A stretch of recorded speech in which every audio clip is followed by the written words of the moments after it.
পুরনো কালপিটরাই আবার প্রশাসনে ফিরে এসেছে বলে মন্তব্য করেছেন সার্জিস আলম। হাসিনা ও আওয়ামী লীগ সন্ত্রাসীদের বাংলাদেশে পুশিং করুন, দিল্লিকে উদ্দেশ্য করে নাহিদ ইসলাম বলেছেন। চাঁদাবাজি করলে ছাড় নয়, এমনটাই মন্তব্য করেছেন আমিনুল হক। আমির খসরু বলেছেন, যারা নির্বাচনকে ভয় পায় তাদের রাজনীতি করারই দরকার নেই। এতক্ষণ শুনছিলেন সংবাদ শিরোনাম, এবারে বিস্তারিত। মুখ্য সংগঠক সার্জিস আলম বলেন, আগামীর বাংলাদেশের জন্য আমাদের যে চাওয়া পাওয়া ছিল বিগত 1 বছরে সেটাই পূরণ হয়নি। তিনি বলেন, যদি কেউ 95টা কাজ ভালো করেন তাকে আমরা ভালো বলবো, 5টি কাজ যদি খারাপ করেন তাকে খারাপ বলবো। এ সময় এনসিপি যুগ্ম আহ্বায়ক সামান্তা শারমিন বলেন, মাইলস্টোনের ঘটনার পেছনে কার হাত আছে সেটা আমরা জানতে চাই। কোন কর্পোরেট সংগঠন বা বাহিনীর সঙ্গে জড়িত আছে তা আমরা জানতে চাই। এর আগে কলেজ মোড় শহীদ মাহবুব চত্বর থেকে পদযাত্রা শুরু করে শেরপুর থানা মোড়ে এসে পদযাত্রা শেষ হয়। দলটির কেন্দ্রীয় নেতারা ওই সমাবেশে চলমান রাজনৈতিক প্রেক্ষাপট, ভবিষ্যৎ আন্দোলনের রূপরেখা এবং সাংগঠনিক কার্যক্রম সম্পর্কে কর্মীদের দিক নির্দেশনা দেন।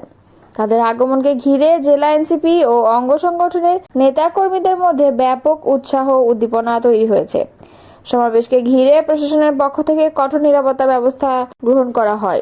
জুলাই পদযাত্রা শেষে সমাবেশে অংশ নিয়েছেন এনসিপির আহ্বায়ক নাহিদ ইসলাম, সদস্য সচিব আক্তার হোসেন, সংগঠক হাসনাত আবদুল্লাহ, উত্তরাঞ্চলের প্রধান সংগঠক সার্জিস আলম এবং নাসির উদ্দিন পাটোয়ারি, সামান্তা শারমিন ও আরিফুল ইসলাম আদিব। বিএনপির কেন্দ্রীয় ক্রীড়া বিষয়ক সম্পাদক ও ঢাকা মহানগর উত্তর বিএনপির আহ্বায়ক আমিনুল হক স্পষ্টভাবে বলেছেন, চাঁদাবাজি যেই করুক কোনো ছাড় নয় যদি সে বিএনপির নাম ব্যবহার করে।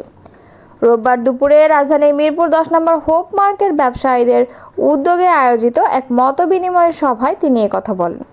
ব্যবসায়ীদের উদ্দেশ্যে আমিনুল হক বলেন, আপনারা কাউকে চাঁদা দেবেন না। কেউ যদি বিএনপির পরিচয় চাঁদা দাবি করে তবে আমরা সেই ব্যক্তির বিরুদ্ধেও কঠোর ব্যবস্থা নেব। তিনি অভিযোগ করেন, পতিত আওয়ামী লীগ থেকে আসা কিছু নতুন চক্র বিএনপির নাম ব্যবহার করে চাঁদাবাজি করছে। এতে দলের সম্মানহানি হচ্ছে। বিএনপি এ ধরনের অপকর্ম বরদাস্ত করবে না। বিএনপির কেন্দ্রীয় ক্রীড়া বিষয়ক সম্পাদক বলেন, বর্তমান সরকারের অদক্ষতা ও দুর্নীতির কারণে দেশের অর্থনীতি ভেঙে পড়েছে। জনগণের ভোটে আমরা যদি ক্ষমতায় আসতে পারি তাহলে অর্থনীতি পুনরুদ্ধার করাই হবে অন্যতম অগ্রাধিকার। ব্যবসায়ীদের আশ্বস্ত করে আমিনুল হক বলেন, আপনারা যারা অস্থায়ীভাবে ব্যবসা করছেন, আমরা নির্বাচিত হলে স্থায়ী মার্কেট নির্মাণ করব যাতে করে আপনারা নিরাপদে ও নিশ্চিন্তে ব্যবসা করতে পারেন। এ সময় উপস্থিত ছিলেন ঢাকা মহানগর উত্তর বিএনপির যুগ্ম আহ্বায়ক গাজী রেজানুল হোসেন রিয়াজ, পল্লবী থানার 3 নম্বর ওয়ার্ড বিএনপির সভাপতি নজরুল ইসলাম নজু ও যুবদল পল্লবী থানার সিনিয়র যুগ্ম আহ্বায়ক মুকুল ফৌজ, শিশু কিশোর সংগঠনের সাবেক সাধারণ সম্পাদক মোহাম্মদ জামাল হোসেন বাপ্পি প্রমুখ। যারা নির্বাচনকে ভয় পায় তাদের রাজনীতি করার দরকার নেই বলে মন্তব্য করেছেন বিএনপির স্থায়ী কমিটির সদস্য আমির খসরু মাহমুদ চৌধুরী। তিনি বলেন, তারা প্রেশার গ্রুপ হিসেবে কাজ করুক, এনজিও হিসেবে কাজ করতে পারে। আপনি রাজনীতিও করবেন, আবার নির্বাচনেও যাবেন না, গণতান্ত্রিক প্রক্রিয়াকে বাধাগ্রস্ত করবেন, এটা তো হতে পারে না। যেসব দেশে এ ধরনের বিপ্লব হয়েছে এবং সে দেশগুলোতে নির্বাচনকে বিলম্বিত চেষ্টা করা হয়েছে, সেখানে বিভাজন হয়েছে, গৃহযুদ্ধ হয়েছে, ব্যর্থ রাষ্ট্রে পরিণত হয়েছে। যারা দ্রুত নির্বাচনের মাধ্যমে গণতন্ত্রে ফিরে যেতে পেরেছে তারা আর্থিক, সামাজিক ও গণতান্ত্রিকভাবে ভালো করেছে। রোববার ঢাকা রিপোর্টার্স ইউনিটিতে ভাসানী জনশক্তি পার্টি ও ভাসানী অনুসারী পরিষদের উদ্যোগে জুলাই গণঅভ্যুত্থানের 1 বছর উপলক্ষে এক আলোচনা সভায় তিনি এ মন্তব্য করেন। সবকিছুতে ঐক্যমত্য হবে না উল্লেখ করে আমির খসরু বলেন, আমরা বিভিন্ন দল সবকিছুতে ঐক্যমত্য হবে না, জাতীয় বিষয়ে এক থাকতে হবে, কিন্তু রাজনৈতিক আদর্শ ও চিন্তা দর্শন আলাদা। এই বিভেদ না থাকলে তো গণতন্ত্র হবে না। একদলীয় শাসন বাকশাল করতে বসিনি। ভিন্ন মত থাকতে পারে, কিন্তু একে অপরের প্রতি সহনশীল হতে হবে। সাংঘর্ষিক রাজনীতিতে যাওয়া যাবে না। দ্বিমত থাকবে, কিন্তু শ্রদ্ধা থাকতে হবে।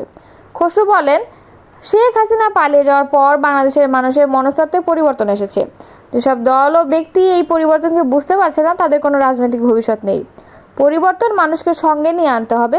আমার কথা শুনলে নির্বাচন মানব, না শুনলে নির্বাচনে যাব না, এটা অগণতান্ত্রিক আচরণ।